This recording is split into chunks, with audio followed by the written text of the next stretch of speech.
Germany के एक छोटे से शहर उल्म में 14 मार्च 1879 को एक बच्चे का जन्म हुआ। उसका नाम रखा गया एल्बर्ट आइंस्टाइन। उस समय किसी को नहीं पता था कि यह बच्चा आगे चलकर दुनिया के इतिहास को बदल देगा।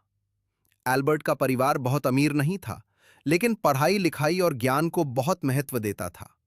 उनके पिता हरमन आइंस्टाइन एक इंजीनियर थे और मां पॉलिन आइंस्टाइन संगीत प्रेमी थी। घर में अक्सर संगीत बजता रहता था और छोटी उम्र से ही एल्बर्ट को वायलिन की धुनें सुनना बहुत अच्छा लगता था। लेकिन बचपन में एल्बर्ट दूसरे बच्चों जैसा नहीं था। वो बहुत शांत रहता था, धीरे धीरे बोलता था और कई बार तो चुप ही रहता था। लोग सोचते थे कि ये बच्चा शायद समझने में कमजोर है। एक दिन एल्बर्ट की मां चिंतित होकर डॉक्टर के पास गईं।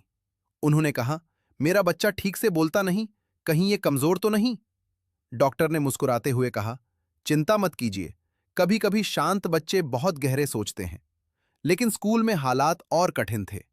शिक्षक उसे अक्सर डांटते थे, तुम ध्यान क्यों नहीं देते, तुम सवाल क्यों पूछते रहते हो?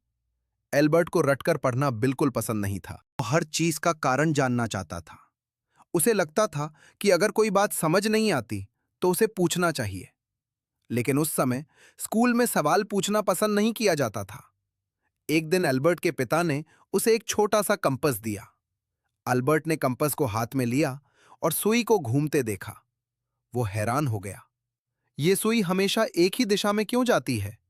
उसने कई बार कंपास को घुमाया, लेकिन सुई फिर भी उसी दिशा में रुक जाती। उस रात एल्बर्ट सो नहीं पाया। वो सोचता रहा, ऐसी कौन सी शक्ति है जो सुई को घुमा रही है? यहीं से उसके मन में विज्ञान के प्रति जिज्ञासा जागी। अब वो हर चीज को ध्यान से देखने लगा। आसमान, सूरज, चांद, तारों को देखकर वो सोचता रहता। एक दिन उसने मां से पूछा, मां, अगर मैं प्रकाश की किरण के साथ दौड़ूं तो क्या होगा? मां मुस्कुराईं, लेकिन उन्हें जवाब नहीं पता था। एल्बर्ट को किताबें पढ़ना बहुत पसंद था। वो गणित और विज्ञान की किताबों में खो जाता था। लेकिन स्कूल में उसके नंबर अच्छे नहीं आते थे। एक बार उसके शिक्षक ने कहा, तुम जीवन में कुछ नहीं कर पाओगे। ये शब्द एल्बर्ट के दिल में चुभ गए, लेकिन उसने हार नहीं मानी। कुछ साल बाद एल्बर्ट का परिवार इटली चला गया। एल्बर्ट ने नई जगह पर पढ़ाई शुरू की। यहां उसे थोड़ा अच्छा लगा। उसे ऐसे शिक्षक मिले जो उसे समझते थे। धीरे धीरे उसकी रुचि गणित और विज्ञान में बढ़ती गई। जब वो 16 साल का हुआ तो उसने एक प्रतिष्ठित कॉलेज में प्रवेश लेने की कोशिश की, लेकिन वो परीक्षा में असफल हो गया। यह उसके जीवन का पहला बड़ा झटका था। लेकिन उसने हार नहीं मानी। उसने फिर से मेहनत शुरू की। अगले साल उसने परीक्षा पास कर ली और कॉलेज में दाखिला मिल गया। कॉलेज में भी उसकी राह आसान नहीं थी। कई प्रोफेसर उसे पसंद नहीं करते थे। उन्हें लगता था कि एल्बर्ट बहुत अलग सोचता है। लेकिन एल्बर्ट को इसकी परवाह नहीं थी। वो अपनी सोच में खोया रहता था। पढ़ाई पूरी करने के बाद उसे नौकरी नहीं मिली। कई जगह आवेदन किया, लेकिन हर जगह से मना कर दिया गया। ये समय उसके लिए बहुत कठिन था। उसके पास पैसे भी कम थे।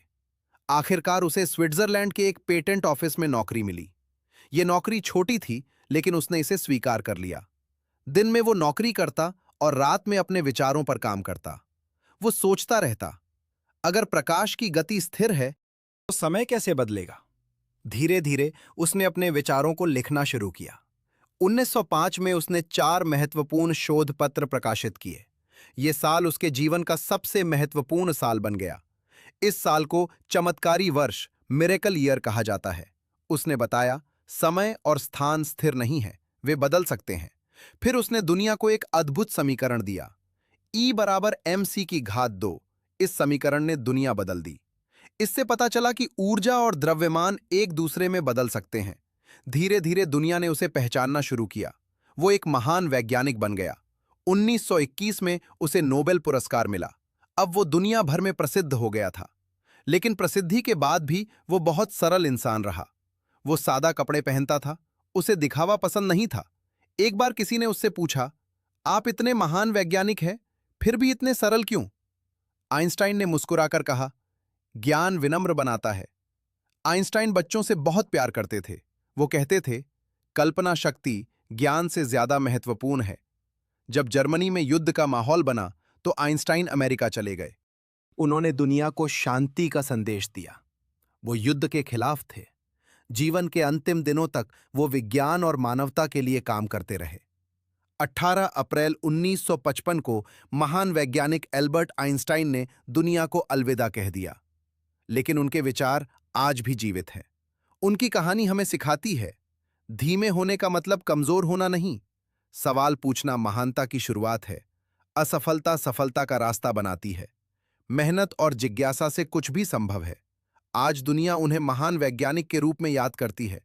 एक शांत बच्चा जिसे लोग कमजोर समझते थे, वही बच्चा आगे चलकर दुनिया का सबसे महान वैज्ञानिक बन गया। और यही है एल्बर्ट आइंस्टाइन की प्रेरणादायक कहानी।